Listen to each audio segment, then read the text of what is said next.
안녕하세요. 저는 아동 청소년 소설가로 활동하고 있는 이송현입니다. 아빠가 나타났다라는 장편 동화로 제5회 마해송문학상을 수상했고요. 2010년도에 동시 호주머니 속 알사탕으로 조선일보 신춘문예에 당선되었습니다.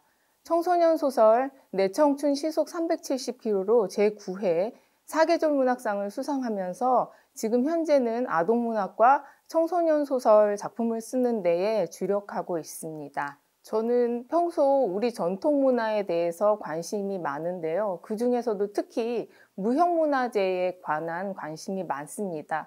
그래서 제 첫 청소년 장편 소설인 내 청춘 시속 370km도 우리나라 전통 매사냥에 대해서 다루고 있는데요. 이 작품은 단순히 전통문화, 무형문화재에 대한 소개를 하는 글이 아니라 17살 동준이라는 10대 청소년과 매사냥 전수자인 아버지의 이야기를 담고 있습니다. 삼국시대부터 시작된 우리의 전통 매사냥이 어떤 과거의 전유물이 아니라 현대적인 이야기와 함께 결합시켜서 많은 청소년들에게 우리의 전통 문화가 마냥 어렵고 옛것이고 고루한 것이 아니다라는 그런 의미를 좀 표현하고 싶었습니다. 두 번째, 라인이라는 청소년 작품 역시도 우리의 전통 문화 중에서 줄타기를 그 주요 소재로 잡고 있는데요. 흥미로운 것은 줄타기에 대한 소개도 물론 있지만 그 우리의 전통 문화인 줄타기가 슬랙라인이라는 익스트림 스포츠와 결합을 시켜서 현대 오늘날 10대 청소년들에게 우리의 전통 문화와 현대적인 스포츠가 결합해서 얼마나 이야기를 새롭게 만들 수 있는지 그 점을 보여주고 싶었습니다. 전통 문화를 소재로 한 제 이야기들을 비롯해서 최근에 청소년 문학을 보면 굉장히 다양한 소재의 이야기들이 발표되고 있습니다. 기존의 옛날에 청소년 문학이라고 하면 집, 학교를 배경으로 한 10대들의 어떤 생활사 정도로만 생각하기 십상이었는데요.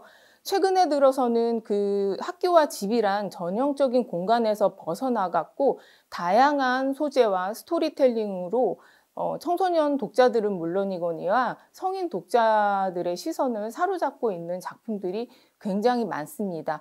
예를 들면 힙합을 다루고 있는 탁경은 작가의 사이퍼라는 작품, 그 다음에 신여랑 작가의 작품으로 그 비보이들의 열정을 그린 몽구스 크루, 실어증에 걸린 효영공주랑 21세기에서 온 10대 소녀 강채리라는 친구가 그 화장술을 통해서 둘의 관계를 보여주는 신현수 작가의 조선 가인살롱이라든지 탈북 소년의 이야기를 다루고 있는 우주비행, 그다음에 제트바이러스에 걸려서 10대 친구들이 좀비처럼 변한 제트캠프까지 이렇게 다채로운 이야기뿐만 아니라 또 요즘에는 케이팝이 인기잖아요. 그래서 아이돌과 팬덤 사이의 어떤 관계를 다루고 있는 김혜진 작가의 밤을 들려줘.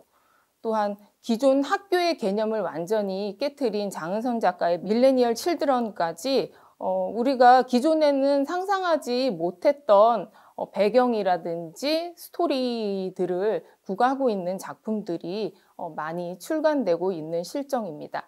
그렇다면 이런 작품들이 문학 텍스트로서의 어떤 문학성이나 예술성만 담고 있냐 하면 가만히 살펴보면 우리의 청소년 문학에서 흥미로운 지점을 하나 발견할 수 있었는데요. 과거에 제가 시트콤 작업과 그다음에 TV 어린이 프로그램을 하면서 느꼈던 건데 우리나라에는 이렇게 좋은 청소년 문학이 많은데 그것을 원촌 소스로 해서 영상 콘텐츠로 개발되는 일은 조금 영미권에 비해서 부족할까라는 고민들을 했었는데 최근에 발표되는 작품들을 보면 얼마든지 영상 콘텐츠로의 그 개발 가능성을 엿볼 수 있는 작품들이 많습니다. 그 예로 김여령 작가의 완득이나 우아한 거짓말 같은 작품들은 흥행에도 성공을 했고 또 JTBC에서 드라마로 제작된 서남여고 탐정단 같은 작품들을 보면 바로 우리 청소년 문학의 어떤 영상 콘텐츠와 결합해서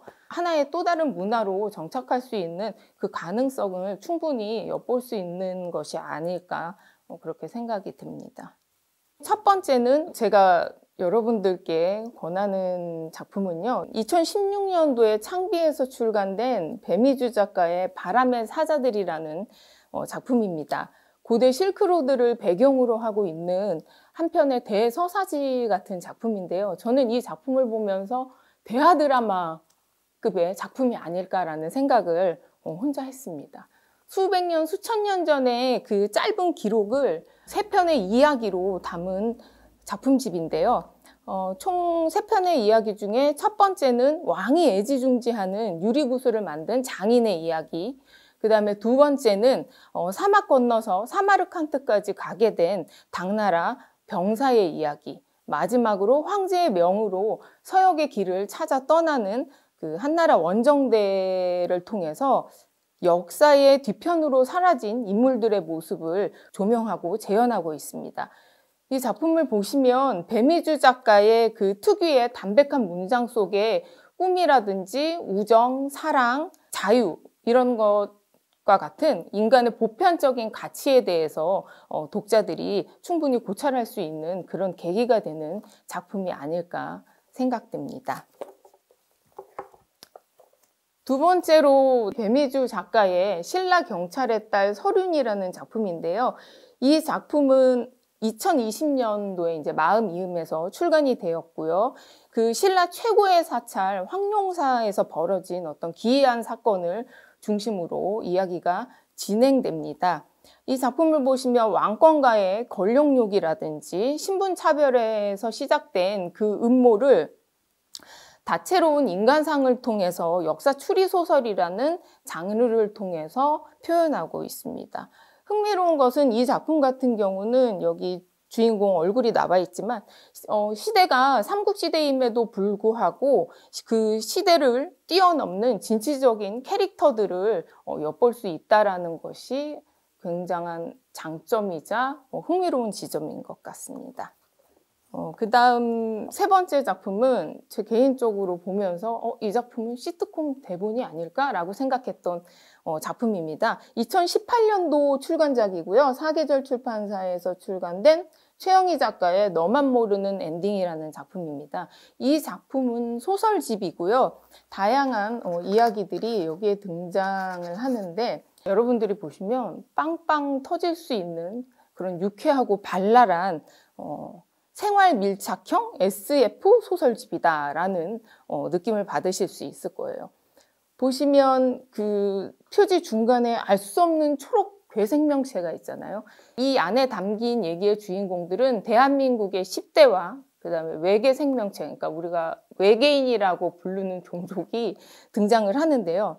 물파스 냄새에 반해갖고 지구에 정착하게 되는 외계인부터 시작해서 대한민국 10대들이라면 누구나 한 번쯤 신었을 그 삼선 슬리퍼가 우리 지구의 운명을 결정짓는 단서로 제공되는 그런 이야기. 외계인들이 지구에 쉽게 침공을 못하는 이유가 바로 중2병, 그러니까 중2들이 지구의 인간 병기라고 생각을 해갖고 함부로 침공을 못한다는 그런 아주 흥미롭고 유쾌한 설정들이 이 소설집 안에 이렇게 곳곳에 딱딱 숨어 있는데요.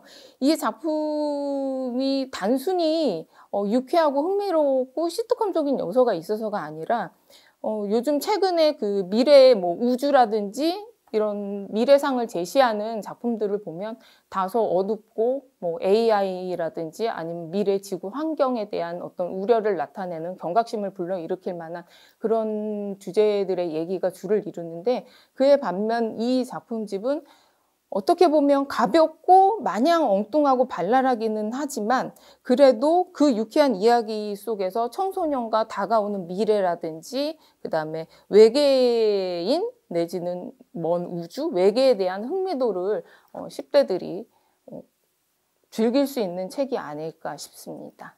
다음 작품은 탁경은 작가의 사랑에 빠질 때 나누는 말들이라는 책입니다. 표지가 그야말로 사랑에 빠지게 만드는 표지인데요.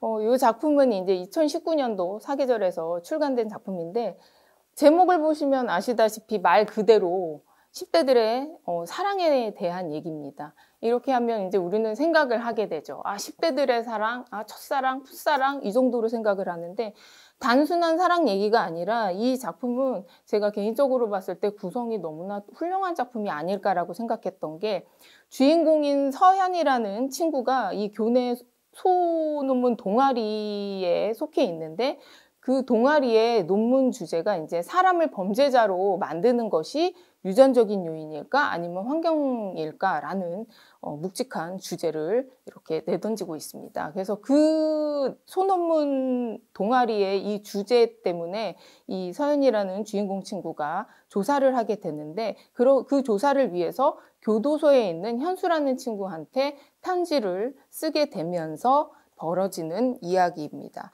근데 전적으로 그 현수와의 그 편지는 모든 챕터의 끝부분에 그 중간의 내용은 서연에게 다가가는 동주라는 친구의 감정을 받아줘야 하나 말아야 되나 하는 그런 사랑에 빠진 10대들의 모습을 다루고 있으면서 각 챕터의 끝부분에는 그 교도소에 있는 현수라는 또래 10대의 또 다른 얘기를 이렇게 다룸으로 인해서 단순히 이 10대들의 사랑을 다루는 이 책이 그냥 마냥 사랑을 속삭이는 이야기가 아니라 어떤 현실적이고 시사적인 문제까지도 같이 생각해 볼 수 있게 하는 그런 작품입니다. 다음 책은 그 대한민국 스토리 공모전에서 우수상을 받았던 정혜왕 작가의 2016년도에 출간된 그 뺑덕의 눈물이라는 작품인데요. 굉장히 저는 이 작품을 보고 처음에 놀랐던 게 우리가 심청전 누구나 다 읽었던 작품이잖아요. 그래서 그 심청전을 새롭게 변화시킨다 한들 과연 그 한계를 넘을 수 있을까라는 의구심을 갖고 읽기 시작했던 책인데요. 과연 이 책을 다 읽으신 분들은 정혜왕 작가가 한국적인 화소를 가장 재미있고 파격적으로 풀어낼 수 있는 작가 중에 하나가 아닐까라는 확신을 갖게 되는 그런 작품이라고 생각이 됩니다. 이 작품 보시면 우리가 심청전을 읽을 때 그런 생각을 종종 하잖아요. 뺑덕 어머문 있는데 그러면 뺑덕은 어디 간 걸까? 라는 생각을 저도 한 번쯤 했는데 정혜왕 작가 역시 이 작품을 쓰게 된 출발점이 그 지점에 있다고 합니다. 그래서 이 작품을 보시면 벙어리 뺑덕이 아닌 그냥 18살의 조병덕, 그리고 우리가 심청전에서 흔히 봤던 효녀 심청이 아닌 그냥 15살의 심청이의 사랑을 그린 가장 한국적인 이야기를 가장 과감하게 보여준 작품이 아닌가 싶습니다. 읽다 보시면 중간중간에 이 둘의 사랑도 응원하게 되면서 심청전에서 기인했다라는 것을 알고 있음에도 불구하고 작품을 읽다 보면 나는 절대 심청전을 읽은 것이 아니라 그냥 조병덕이라는 사람과 청이라는 소녀의 이야기를 드라마 한 편을 본 듯한 느낌을 받으실 수 있을 겁니다. 마지막으로 추천하는 작품은 자음과 모음에서 2019년도에 출간된 가면생활자라는 작품인데요. 여기 보시면 이렇게 오털도털하게 되게 예쁜 가면이 있습니다. 맨 처음에 저는 이걸 딱 보고 마스크팩인가? 라고 생각을 했는데 이 작품은 이제 외모는 물론이거니와 신분까지 바꿔주는 특별한 여기 보이는 요 아주 특별한 가면에 대한 이야기입니다.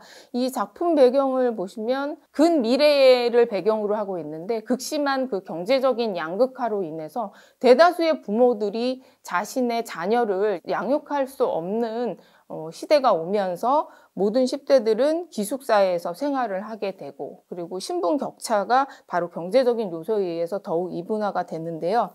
이 작품에 보시면 초대형 글로벌 기업이 있습니다. 아이마스크라고 그 아이마스크사에서 이제 특수 물질로 개발한 특별한 이 마스크를 쓴 가면 생활자들을 정원이라는 곳에서 시간을 보내게 하고 어떤 사교의 장으로 이렇게 보내게 되는데요. 비밀스러운 공간인데 이 작품의 두 주인공인 진진이라는 소녀와 오타라는 소년이 바로 이 마스크의 베타 테스터가 되면서 벌어지는 일입니다. 두 명의 주인공이 마스크를 쓰게 되지만 한 명은 그야말로 외모의 변화와 신분 상승을 위해서 자발적으로 마스크에 광적으로 집착을 하게 되고, 또 한 명의 주인공은 그 마스크는 자기의 숨겨진 비밀을 찾는 단서로, 도구로서 사용하게 되는데요. 흥미로운 것은 이 책을 보시는 독자들은 그런 물음을 계속 책을 읽는 내내 던지게 될 거라는 생각이 들어요. 나는 누구고 내가 원하는 것은 무엇인가? 그리고 이 책을 덮을 때쯤은 여기에 나와 있는 마스크를 한 번쯤 보면서 이 책 속의 주인공이 나라면 나는 결국 끝끝내 이 마스크를 선택할 것인가, 쓸 것인가, 말 것인가에 대한 질문을 스스로에게 계속 던져가면서 고찰할 수 있는 그런 작품이 아닌가 싶습니다. 이 시간을 통해 다양하고 흥미로운 한국 청소년 문학이 여러분들을 기다리고 있다는 점을 잊지 않으셨으면 하는 바람입니다. 또한 한국 청소년 문학이 텍스트로서의 매력뿐만이 아니라 영화나 애니메이션, 드라마 같은 영상 콘텐츠 개발 가능성이 무궁무진하다는 점을 확인하는 계기가 되었으면 합니다. 감사합니다.